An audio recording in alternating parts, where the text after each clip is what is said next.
Assalamualaikum warahmatullahi wabarakatuh. Perkenalkan saya Irfan Yusuf dari Prodi Manajemen kelas B. Nah, di sini saya akan menjelaskan video tentang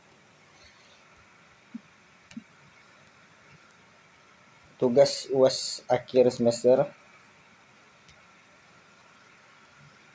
Di soal pertama saya memilih nomor 2. Soal bagian pertama saya memilih nomor 2, yaitu menurut analisis saudara, apakah jurnal penyesuaian dan jurnal koleksi sama atau berbeda? Jawaban saya, keduanya terdapat perbedaan. Jurnal koleksi dibuat agar dapat memperbaiki nilai transaksi yang mengalami kesalahan saat dibukukan, serta untuk melakukan koreksi atas penggunaan klasifikasi akun yang salah. Sementara itu, jurnal penyesuaian dibuat dengan tujuan untuk menghasilkan data akuntansi yang terbaru sehingga lebih akurat. Terus di soal bagian pertama ini saya juga memilih nomor 3. Yang pertama, nomor 3, menurut analisis saudara, hal-hal mendasar apa saja yang membedakan antara pencatatan metode perpetual dengan metode periodik pada laporan keuangan perusahaan dagang? Jawaban saya, menurut saya sistem periodik akan mencatat jumlah persediaan barang dagang pada saat akhir periode dengan melakukan perhitungan fisik, sementara sistem perpetual akan mencatat persediaan stok barang dagangan secara langsung pada akun persediaan. Selanjutnya masuk ke soal bagian 2. Berikut adalah sebagian transaksi bulan Desember 2019 toko bangunan Santara. Buatlah jurnal umum semua transaksi di bawah ini dan isi pada tabel yang telah disediakan.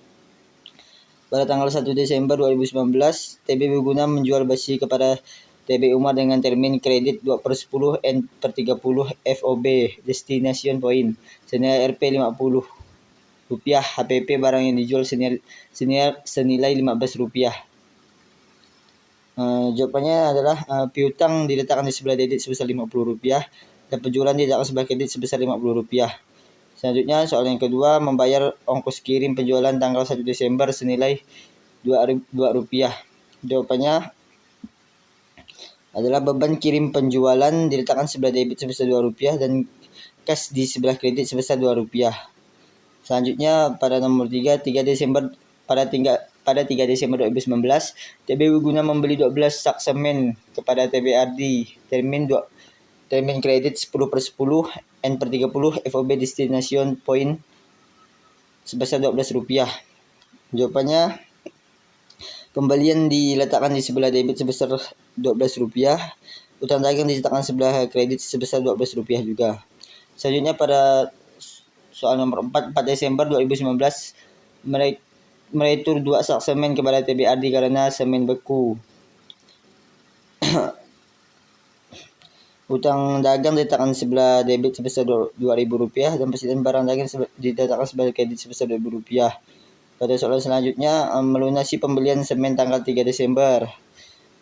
Di sini utang dagang diletakkan sebelah debit sebesar Rp10.000, diskon pembelian diletakkan sebelah kredit sebesar Rp1 dan kas diletakkan sebelah kredit sebesar Rp9. Selanjutnya menerima pelunasan dari TB Umar atas transaksi pada tanggal 1 Desember. Di sini kas diletakkan sebelah debit sebesar Rp49, diskon penjualan diletakkan sebelah debit sebesar Rp1 dan piutang dagang diletakkan sebelah debit sebesar Rp50. Dan hasil akhirnya adalah di sebelah debit sebesar Rp141 dan sebelah kredit sebesar Rp141. Selanjutnya buatlah buku besar untuk akun kas saja berdasarkan transaksi sebelumnya. Yang isi pada tabel yang telah disediakan. Dan di sini sudah saya isi pada tabel yang disediakan. Langsung saja kita masuk ke soal bagian ketiga. Di sini buatlah jurnal penyesuaian pada tabel yang disediakan. Ada perpetual dan periodik sesuaikan informasi per 31 Desember 2019. Di sini TB berguna data saldo penyesuaian metode perpetual. Kas DBNI Rp250 di sebelah debit, persediaan barang dagang di sebelah debit sebesar Rp450, piutang dagang di sebelah debit sebesar Rp450, dan akun-akun selanjutnya ada asuransi beli muka, perlengkapan toko, pelatihan toko, dan yang lain-lainnya bisa dilihat sendiri. Dan sudah saya masukkan daftar saldo dari masing-masing akun tersebut. Selanjutnya langsung ke TB guna maaf sebelumnya, dan hasil akhir dari neraca saldo sebelum penyesuaian adalah Rp2.190 di sebelah debit dan kredit, hasilnya balance. Selanjutnya pada punya penyesuaian, beban gaji penjualan di sebelah debit sebesar Rp50, beban gaji administrasi di sebelah debit sebesar Rp50, utang gaji di sebelah kredit sebesar Rp100, beban bunga di sebelah debit sebesar Rp6, utang bunga di sebelah kredit sebesar Rp6, beban depresiasi peralatan kartu sebelah debit sebesar Rp10, akumulasi depresiasi peralatan kartu sebelah kredit sebesar Rp10, beban asuransi sebelah debit sebesar Rp10, asuransi dibayar muka sebelah kredit sebesar Rp10, beban perlengkapan di sebelah debit sebesar Rp15, perlengkapan di sebelah kredit sebesar Rp15, beban depresiasi peralatan kartu di sebelah debit sebesar Rp20, akumulasi depresiasi peralatan kantor di sebelah kredit sebesar Rp20, beban listrik air telepon toko di sebelah debit sebesar Rp4, beban listrik air telepon kantor di sebelah kredit sebesar Rp4, beban yang masih harus dibayar di sebelah kredit sebesar Rp8.000, beban yang masih harus harga pokok penjualan di sebelah debit sebesar Rp50, persediaan barang dagangan sebelah kredit sebesar Rp50. Hasilnya totalnya adalah Rp2.219 di sebelah debit dan kredit yang menghasilkan balance. Selanjutnya neraca saldo sebelum penyesuaian metode produk. Di sini bisa dilihat kas debit ini piutang dagang mesin barang dagang asuransi debit muka sudah saya masukkan juga data saldonya, dan total akhirnya mendapatkan hasil Rp2.220 di sebelah debit dan kredit, hasilnya balance. Di sini jurnal penyelesaian dalam metode periodik sama dengan metode perpetual kurang lebih, dan mendapatkan hasil totalnya adalah Rp1.229 di sebelah debit dan kredit, hasilnya balance seimbang.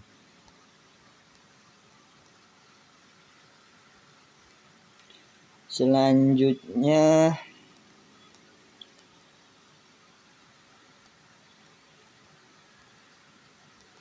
kita beralih ke setelah membuat ayat jurnal penyesuaian, buatlah neraca lajur perbetulan periodik pada tabel yang telah disediakan.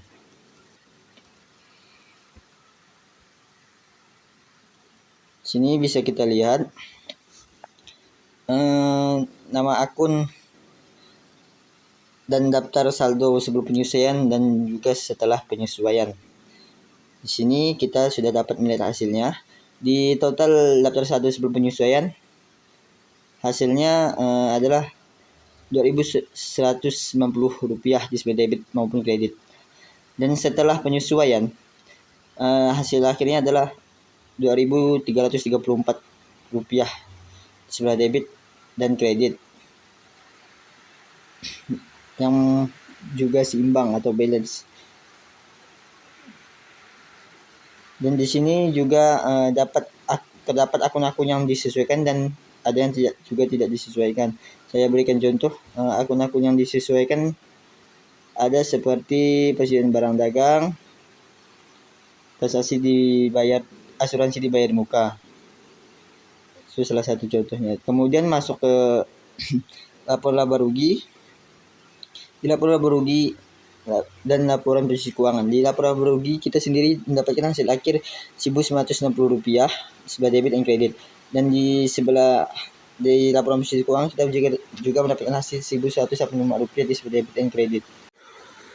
Selanjutnya kita masuk ke atas kerja bagian periodik. Di sini kurang lebih sama dengan perpetual. Bisa dilihat ada daftar saldo sebelum penyesuaian dan juga setelah penyesuaian, dan hasil akhir dari daftar saldo sebelum penyesuaian adalah Rp2.220 di sebelah debit dan kredit, dan di setelah penyesuaian menjadi Rp2.334 di sebelah debit dan kredit, dan laporan laba ruginya hasil akhirnya adalah Rp1.960 di sebelah debit dan kredit, dan laporan posisi keuangan di sebelah debit dan kredit sebesar Rp1.185. Langsung saja kita masuk ke laporan keuangan. Susunan laporan keuangan pada tabel yang telah disediakan. Yang pertama adalah laporan laba rugi atau income statement pada bulan Desember 2019.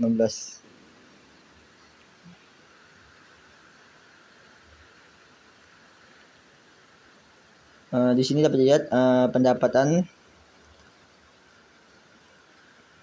Ada akun pendapatan, penjualan bersih, beban usaha, beban administrasi, total beban administrasi. Di sini dapat dilihat Total dari bebannya adalah 319, beban total dari beban administrasinya adalah Rp125 dan total beban usahanya adalah Rp444 dan laba bersihnya adalah Rp811. Dan langsung saja kita masuk ke laporan perubahan ekuitas perubahan modal bulan Desember 2019. Di sini saldo awal sebelum jurnal umum, saldo awal saldo sebelum jurnal umum ditambah laba bersih dikurang dividen. Dan sini mendapatkan saldo akhirnya Rp916 di total ekuitas. Selanjutnya yang ketiga kita masuk laporan posisi keuangan bulan Desember 2019. Di sini dapat dilihat ada aset lancar. Di sini total aset lancar adalah Rp945. Aset tetap di sini total aset tetap adalah Rp135 dan total keduanya total aset adalah Rp1.080. Di sini ada liabilitas lancar, total liabilitas lancar di sini Rp141,5 dan liabilitas jangka panjang di sini total liabilitas jangka panjang adalah Rp22,5 dan total liabilitas adalah Rp164. Kemudian ekuitasnya di sini modal saham Rp25, saldo laba Rp891, total ekuitasnya ada Rp916 dan total liabilitas dari ekuitasnya di sini Rp1.080. Baiklah, segitu saja penjelasan video ulangan akhir semester dari saya. Mohon maaf bila ada kesalahan kata. Wabillahi taufiq wal hidayah. Assalamualaikum warahmatullahi wabarakatuh.